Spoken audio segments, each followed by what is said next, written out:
We're delighted to have Richard here today. So do you want to tell us quickly an overview of what you're going to be speaking about today? So to some extent, I feel a slight imposter being in such illustrious company in the Oil and Gas Technology Centre at a Tech20 event.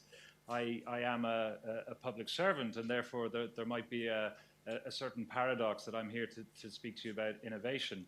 However, I am actually here to talk about the foundations that Aberdeen and the region has been delivering in the innovation space to make all of this stuff happen and to foster the competitive conditions that Aberdeen will need going forward. So I'm going to speak a little bit about the plan, the strategy, how we're doing. There's plenty more to be done, and just some of the investments that are going into Aberdeen to support the city, the region, the northeast of Scotland, and in fact Scotland and the UK. Fantastic. Well, we're really looking forward to it, and we do work quite closely on a number of projects. So for us from the OGTC, it aligns really nicely with what we do here as part of the wider city region deal and a lot of other projects that we do take on. So at the end, there'll be Q&A. We are recording today, so if you do have a question, please raise your hand and we'll bring a microphone over and just speak into the microphone so the recording can pick it up. Richard? Okay. Are you ready? I hope so. Your 20 minutes starts now. So, yeah, well, thank you. And I guess the other point about being here is I've sat where you've sat and watched this, and I'm going, God, one day I'd love to be able to swipe the screen and stuff, but they've actually given me this, so I won't be able to do that. But I'm absolutely delighted to be here. This project is a manifestation of some of the stuff that I'm going to be talking about. It's hugely exciting. It's been amazingly quick, and we'll come to that later on in terms of its delivery, and there's more to come. A little bit about myself. My name is Richard Sweetnam. I work for Aberdeen City Council, so I'm the Chief Officer for City Growth. And within that cluster, we deliver economic development, we support infrastructure projects, tourism, leisure, culture, what I like to call the cool stuff that local government does. But it's really, really important from the point of view of the place, the city, and I'm very proud to be doing what I do, and very, very fortunate. I've worked in Scotland for 21 years. My wife's Scottish. And I've been in Aberdeen, so I'm coming up to my 4th anniversary in Aberdeen. And I think in talking today, I'm going to try and put in a few observations and reflections. I think when I first came here, and most of my career has been in the private sector, actually, and what I call the real recession happened in 2008-09. And I worked in economic consultancy, and immediately none of us worked in consultancy when the financial crash happened. So I joined the world of local government then and moved to Aberdeen 4 years ago. As a consultant, there was always that perception south in the central belt that Aberdeen is grand. And of course, Aberdeen was performing fantastically well and still is, and we'll come to that. And then equally as a blow-in on some of these projects that I was working on, there was always a sense that, yeah, we are grand, thanks very much. And I guess part of what we're seeing in terms of the transformation and the economic diversification is that there's a far more collaborative national UK and Scottish approach here. So the other thing I would just observe in terms of being a blow-in to this wonderful city is that you kind of couldn't make it up, all the amazing stuff that is going on here. And you don't know it until you're actually here and living it and working it and every day. And so how fortunate we are in terms, my family, in terms of us coming up here. So Stephen's not here, but the title was the Innovation Powerhouse, and so I think the journey we're on, I'm going to show a few images and stuff, and it is all about creating the conditions. And so the links, the collaborations, and the infrastructure investment that goes in. And I guess you probably all know all of these, I'm hoping. The Event Complex Aberdeen, opening in the summer. Aberdeen Harbour expansion at Nig Bay, and the AWPR, which is now open.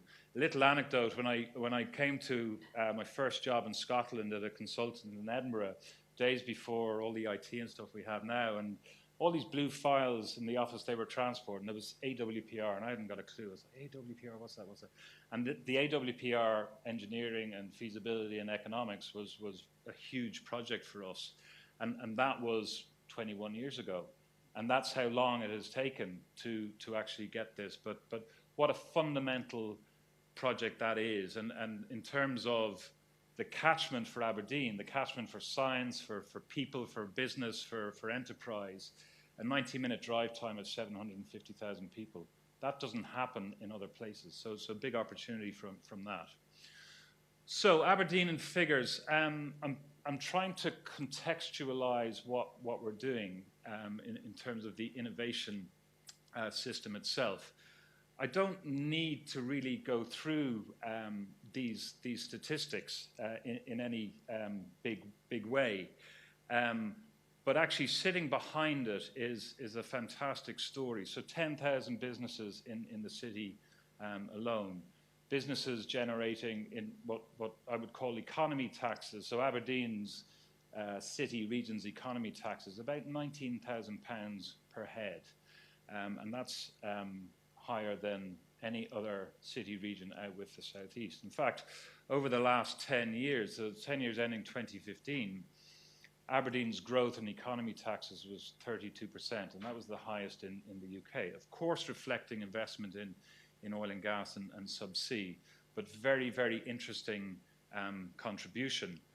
The 10,000 businesses employing about 190,000 people, generating about £256 million in non-domestic rates. So very, very important resource. And I guess the thing I've observed in terms of Aberdeen is that the contribution is evidenced. The return in terms of investment in infrastructure and public infrastructure is about £3,000 per head, looking at some of the national statistics. So there's always been that kind of mismatch, if you will. And my observation, and to use a kind of analogy of a cake, all of this stuff is the icing on the cake, and it is absolutely delicious. But the cake actually, certain bits of the cake might have been becoming rather stale, and I guess that may reflect the ingredients. But the last 4 years that I've observed and been delighted to make a small contribution towards, the last 4 years have seen us fundamentally change the recipe of that cake, and the ingredients that we're going to be talking about are delicious, if you will. So I could take the opportunity of this massive screen and go all charty and bar charts and stuff like that, but I'm not going to. I think I can tell the story of the last 4 years with this image. So that's Silverburn House, a big office at Bridge of Don. So if I'm permitted, I'm going to go all interactive, maybe off piece. So Rachel's probably going, oh my God. But in 2013, that was bought. Does anyone have a guess how much that was bought for in 2013? That building? No. Good guess, though. Good guess. So 17.5 million pounds in 2013. So last year went on the market with a guide price. Can anyone guess the guide price last year? No? Any more? So it was 5.9 million. But it actually went to auction at the turn of the year and it was sold for 1.9 million. And that tells the story of the intrinsic link between the price of a barrel of oil and the wider city and the wider city region. And I guess that reflects, sure enough, of course it reflects oil barrel prices, but it also reflects the huge risks in terms of, you know, a building like that would generate about £850,000 in business rates. So that's the, and when I came here and you wouldn't, my observation was you come and you quickly know what the price of a barrel of oil is. So when I remember being at my first OTC in 2015, and I was at a meeting with Apache, and they were talking, I won't do an American accent, but they were saying, well, maybe $70 is the new 100. and that's what we reset. Very quickly, it became $26 in January 2016. And there is that link between that price and this. And so part of what had to happen was that diversification into other things that were going on in the city. And fundamentally, when I came here, we immediately set about collaboratively working on a plan. What is the plan? And also then the first box I was given as a joint head city region deal on it, and I opened it, and there wasn't the projects in it. And here we are less than 3 years later in one of the projects. So a huge amount of work has been done. How do we benchmark all of that? Again, these statistics are ones that we gather, and from an Invest Aberdeen point of view, which is an investment bureau for company relocation, supporting existing companies and attracting new companies into the region. These are some of the measures that we collect. And I think the first one, the business expenditure in R&D, I think the latest data we have is £597 per head. That's more than twice the Scottish average, and it's the highest in Scotland. So that's really, really important in the context of innovation. And then just a couple of things. I was just talking to someone there before this. The exports is a prize that the northeast of Scotland, has that disproportion. 9% of the people generate 21% of the exports from Scotland. 20% of Scotland's food, drink, and agriculture comes from this immediate hinterland.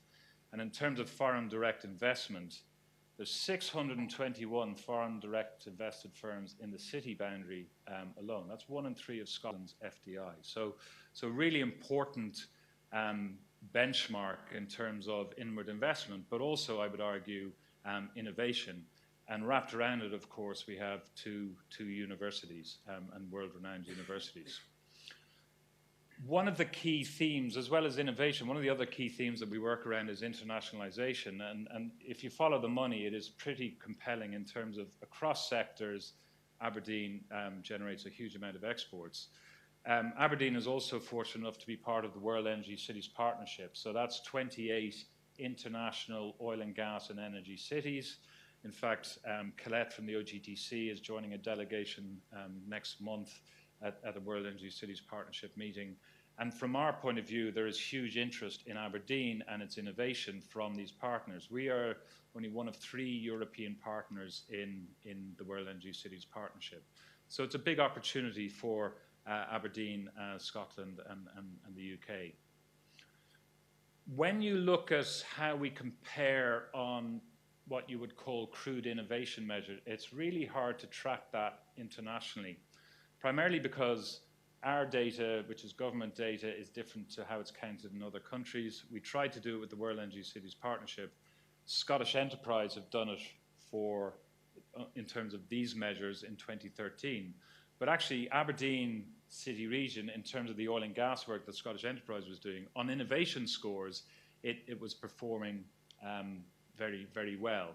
In the UK is a cheap place to do business. I think it was about £190 to set up a business in the UK compared to £1,000 in Stavanger, for example. Of course, the quality of life is absolutely crucial to attracting the talent, the science, the innovation to any place in any city. It's certainly a big reason why I have moved up with my immediate family as well. And in terms of our R&D spend as a proportion of gross domestic product, Aberdeen, I think, is 3.6%. Stavanger is about 2.3%. However, and we've got to be honest, we perform less well on things like digital connectivity, upload and download speeds. My children berate me still, 4 years on, that I live 12 miles or so south of the city, and I can hear the roars of anger and angst as they cannot do something that they want to do that involves a lot of that kind of gaming stuff. And actually, although we are the most connected regional airport in Scotland internationally, but compared to our other international competitors in this innovation sense, we have fewer destinations than, say, Stavanger, which at that count had about 20 odd connections. So November, December 15, and this is one of Aberdeen's huge advantages in terms of innovation. What was the plan? And I couldn't believe how much the city got together, the industry, the private sector, the academic sector, the science, the public sector, and they all came together. And it was quite a dark night, and there's a few of them I noticed in 2015, a dark night, and we came together into a room, and we literally got a red pen out and came up with the economic strategy. And that focuses on innovation, internationalization, inclusive economic growth, and investment in infrastructure. That, in turn, set the framework for the Aberdeen City Region deal, of which this is one fundamental component of it. And at the same time, the City Council had done its city centre master plan. All of it was about the future well-being of Aberdeen, the place, but also our people. And these three documents remain very, very important in the context of Aberdeen's lobbying to governments at two levels. That's the vision in a nutshell, but actually within that, it's all about diversification, it's all about transition within the energy mix itself, and also into other new sectors. So icing on the cake, 20 hydrogen-fueled buses in Aberdeen City. A new events complex that will be powered by an AD plant with a hydrogen cell, and immediately that will power the event complex and 2 hotels on site. As inward investors in the form of these big conferences and events, and they have their zero emission targets themselves, as they're coming in and they're looking at the most fantastic event complex in the UK, they're also going, actually, we can deliver our low emission targets as a business by having our event here. So really innovative investment by the local government in the context of the wider economy. And stuff that, you know, hydrogen buses 4 years ago, well, now we've got hydrogen bin lorries, we've got hydrogen-fueled NHS fleet, and it's growing. Shell, BP speak about hydrogen-fueled oil rigs offshore. And all of that it's the only city in Scotland with hydrogen fuel stations in the city centre. Just, I want to draw sort of to a close with a very important aspect of innovation. We do an annual economic review, and it's on the website. If you want charts and graphs and data, it's all there. But one of the observations of an independent set of economists who were doing the economic policy panel report was that all of that stuff I was speaking about, city deals, strategies, which are mere signposts, they are all about diversification, which is great, but we've got to ensure that diversification is into the right productive areas of the economy. And actually there is, as we know, in the UK level, there is a productivity issue in general in the UK. And I guess from our point of view, as we diversify and create new jobs in new sectors, will they be as productive as they have been in professional services, technical services, scientific services that are a fundamental part of the northeast of Scotland's economy? Those are the kind of economic reasons for the productivity levels, but when you look at the skills levels in the city and the wider region, again, they are phenomenal, reflecting the science and innovation and technology that's going on here. But in Aberdeen, this graph probably just describes it. So this is the northeast of Scotland, and there's 2 red bumps there that reflect Aberdeen. So you can see in the first one, which is in and around the 50 to 60,000 of gross value added, and that's how we measure productivity. We're actually below the likes of Edinburgh and Glasgow. But then you go on into the high value productive stuff, 100,000 to 120,000 per worker. And you can see there that we're off the chart compared to other cities in the UK, in Scotland, and at the national level. So what does that tell us? For free, before we do anything, there is a fundamental foundation of innovation and productivity and skills to draw on, as we diversify the economy. And the city-region deal was all about that diversification. The infrastructure strand we've funded through our own bit of public service innovation with a bond issue. That is supporting the council's £1 billion capital programme itself. We're the only Scottish council listed on the London Stock Exchange, which is a really interesting way we are changing our behaviours in terms of our reporting to the London Stock Exchange first and foremost. But this is the prize in terms of, this is an £826 million programme in the Aberdeen City Region deal. And the main investments were in innovation. They were in this oil and gas technology centre. We've seen the Subsea Centre of Excellence proposals coming on stream, the Centre for Decommissioning coming on stream.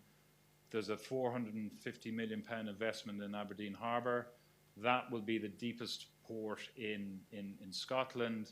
24-hour access, not restricted by tidal flows, attracting huge inward investment in its own right, and huge interest in terms of subsea and subsea innovation further down the supply chain. So immediately, these investments in infrastructure are supporting the innovation of the wider economy and the lowering the reliance on pure oil and gas production. And transport is a key part of that, and digital connectivity. There's a £27 million programme of digital investment under the Aberdeen City Region deal. These are, the Aberdeen deal is unique. It's unique for two reasons. It was in direct response to the stuff I was talking about around $26 oil, but it was also very industry, government and local government collaboration, and a lot of the other deals don't do that. I'm afraid I'm going to have to cut you off. This is how we are pushing Aberdeen and the message. Invest Aberdeen was launched last year. Next month, the team is at a property show to actually attract the institutional investment for the next wave of investments in Aberdeen and potentially a city region deal too. So thank you very much.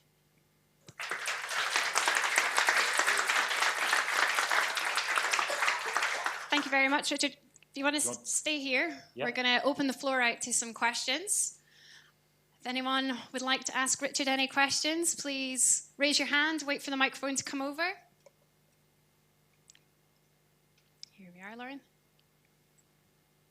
Hi, it's Stuart Cochrane from FWB Park Brown. There's a byline on some presentations recently about the Gigabyte City opportunity, and I was interested specifically what do you think the opportunity of that is for Aberdeen, and what's the plans in place to really mark that and leverage it? Okay, so the Gigabyte City project is tied up to the city region deal. So £2 million of that £27 million I spoke about is supporting City Fibre's rollout of fibre to all the premises in the Aberdeen city boundary. What's it going to bring? Well, immediately, I've got an app on there's a great speed test app, and wherever I am, I always play with it and stuff. So what's it going to bring? It's going to bring upload speeds to die for in terms of what the city needs to do its commerce. 500 megabits, whatever, compared to, I think, depending where you are in the region, 1.5. And that's the upload, and that's the really important stuff. It's also going to allow the backhaul of the next generation, the 5G. So unfortunately, we were unsuccessful as a city for a bid to DCMS for a 5G demonstration project, but it's coming. So we've got one on the shelf. When that investment of fibre comes in through the city deal investment, when that comes in, then it allows backhaul to all the cool stuff. Smart city technologies, sensors in drains, sensors in floods, and that as a city, and as a local government, actually all of that is priceless. So as an example, I mentioned the World Energy Cities Partnership. We do a lot of work with Stavanger City Council, and I won't even attempt the Norwegian accent. But my colleague there was saying, well, actually, they're an oil and gas city. They've taken the sensors that are used offshore and they've put them in their drains. So now they are taking 6 workers and and a lorry and a road closure off the books, and they're monitoring, in that case, the drainage through smart city technology. And so what will it bring? That infrastructure will allow a transformation, not just in the private sector, but crucially in government and public service as well. So it's really, really important stuff. And it's almost the bare minimum in terms of competitiveness. Any other questions? Jackie Watt, Opportunity Northeast. You mentioned the World Energy Cities Partnership. Is that going to have a positive benefit on the supply chain directly, or how do you see that benefiting some of the smaller businesses? I think we need to be worked hard in terms of what business and commerce want from it. It's not new. So Aberdeen was one of the first founding cities with Houston and Stavanger. What it is a collaboration amongst the mayors of all the cities. But on the margins of it, you get the business-to-business activity. So the AGM, we tend to go around things like OTC or ONS, and actually we've just won the AGM for Aberdeen in 2019 around offshore Europe. And so there'll definitely be an opportunity for business-to-business activity on the margins of the World Energy Cities Partnership AGM in 2019. And although the vote hasn't happened, we have nominated the Lord Provost of Aberdeen to be the next president of the World Energy Cities Partnership. And again, that will just up the profile amongst the cities. What does it bring? Well, you've got Chinese, Japanese, Latin American, South American, North American, European partners in there, all of whom the city growth departments, the economic development departments are all networking together. And so you're pushing at an open door, all of you, in terms of what you want to get out of the World Energy Cities Partnership. We were asked by Scottish Government to just all local governments were asked, well, what are your international links and formal links? So things like twinning. And actually, we've got twinning with Regensburg in Germany, but of more value to business. The city has more memorandums of understanding. These are trade understandings between cities, and the Scottish Government were like, well, that's pretty phenomenal. So it's, Karamai in China, which literally means black oil. These are the kind of things that you couldn't make up with Aberdeen unless you're here and you know it. And unfortunately, we're not getting the message out. So Invest Aberdeen and all of you are ambassadors for that World Energy Cities Partnership stuff. Okay. Any other questions? Anyone curious how it can relate to your company? How it affects you? No other questions? No? You've got off lightly today, Richard. I have, yeah. Yeah. Well, on behalf of the OGTC, we'd like to say thank you very much. It was very interesting to hear how it's progressing and what's coming and the excitement as part of the Innovation City. And obviously the OGTC is delighted to be working with you alongside a lot of those projects. For those of you who have first time and you're looking to come again, next week we've got Facility of the Future, and we've got the next few series of events up on our website. So we hope to see you back next week. Okay, thank you very much, Richard. Thank you.